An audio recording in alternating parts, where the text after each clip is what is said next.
Hey everyone, trust that you're well, that you've had a great weekend, and may you be filled with faith and courage this week as you step into this new week. So I wanted to share a few scriptures with you just to encourage you with something that the Lord is really teaching me in this journey.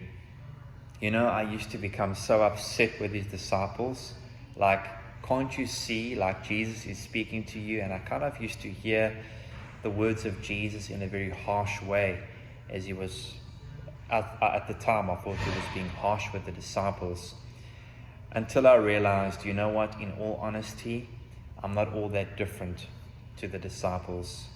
You know, I also have struggles, I also have fears, also have concerns and anxieties, you know, just like all of us do. And I love how Jesus meets us, you know, in those places. So I just want to encourage us today with a few verses that really, I think for me, is such an anchor point, and may it be an anchor point for you. You know, we live in a world where there's just so much distractions, so much noise, you know, whether I'm driving in traffic and I've got to, you know, navigate so many things, or just in my own mind, you know, just to kind of shut out the noise. And so I just want to share that with you. And so the first reading today comes from Matthew chapter 14. The story starts in verse 22 onwards, but I'm just going to touch on a few things.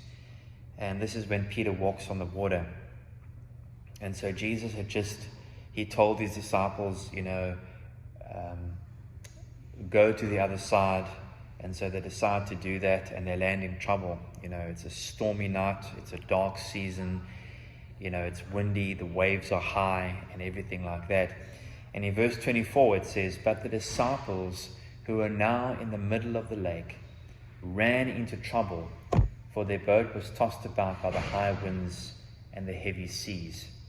At about 4 o'clock in the morning, Jesus came to them walking on the waves. When the disciples saw him walking on top of the water, they were terrified and screamed, "A ghost!" Then Jesus said, "Be brave and don't be afraid. I am here."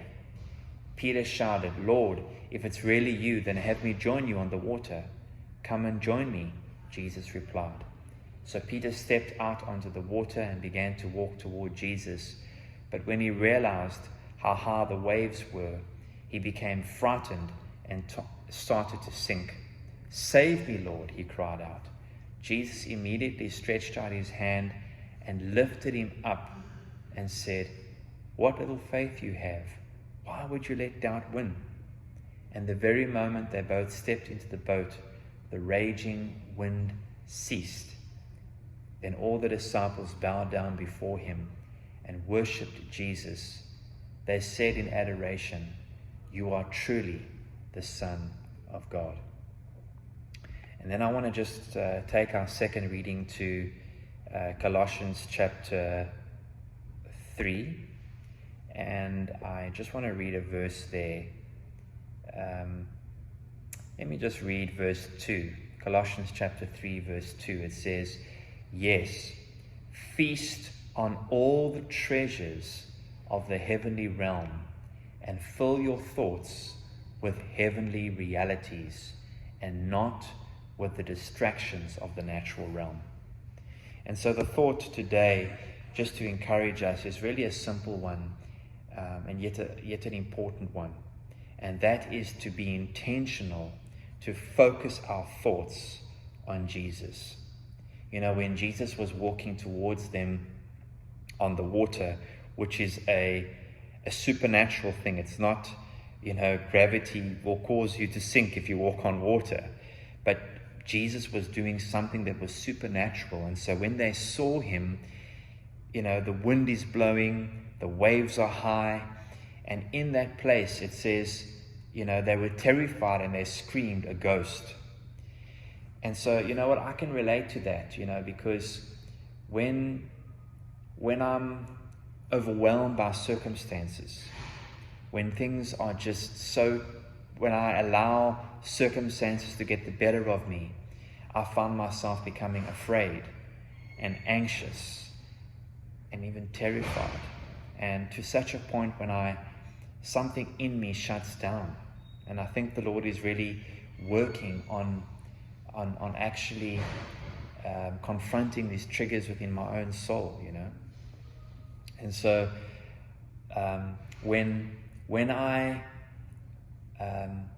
allow myself or when I become overwhelmed by circumstances, I'm unable to recognize His approaching presence.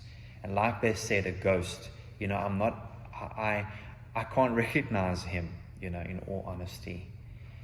And so really the encouragement today that the Lord's been really, again, impressing upon my heart is to keep focused on Him.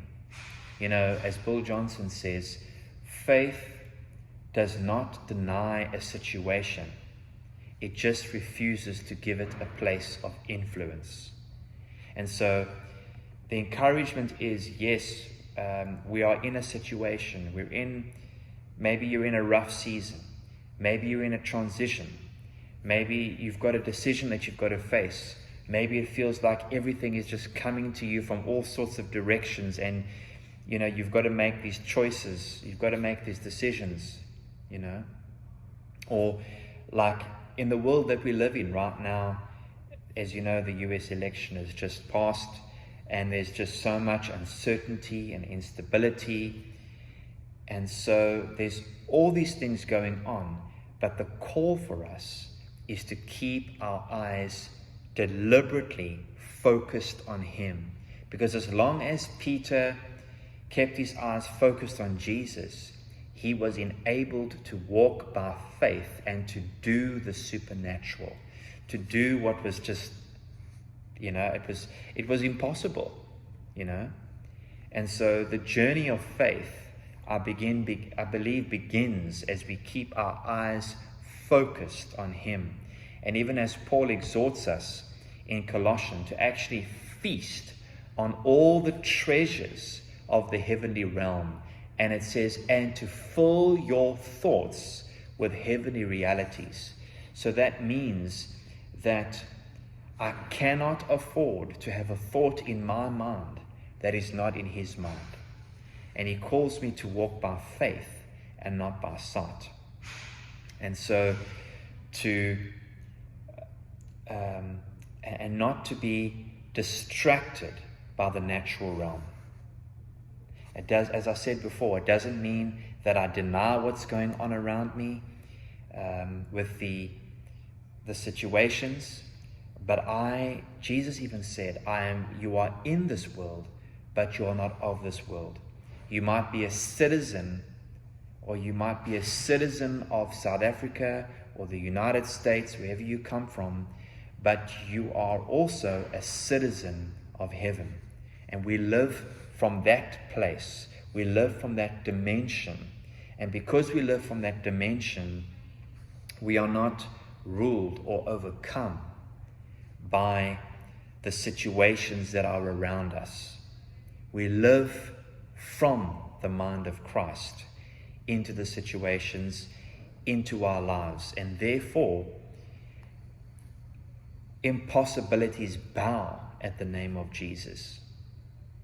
Whatever we're facing doesn't engulf us, just like, it was a stormy night on that night when Peter was there. It was raining, it was dark, and yet when he stepped out on the grounds of the words of Jesus, he was enabled to do the impossible. So be encouraged today, friends, that let's be intentional to fill our hearts, to deliberately, as David did, to strengthen ourselves in Him. That when we're faced with battles, when we're faced with struggles, to actually feast ourselves on His word. As David said in Psalm 119, for I have hidden your word in my heart, that I might not sin against you. So let's do that. Let's be intentional to fill our thoughts with the reality of heaven, and not to be ruled by the circumstances around us. Have an amazing week, everybody. And may you be filled with the reality of heaven in any of your situations. So as always, I want to invite you, please like and subscribe to this channel.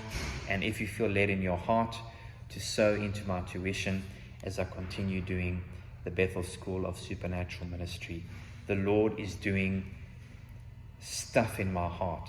He's changing my perspective, my mindset, to more of the mindset of Jesus. And so I invite you to sow, to give financially into this as you feel led. Have an amazing week, and much love and many blessings. Bye.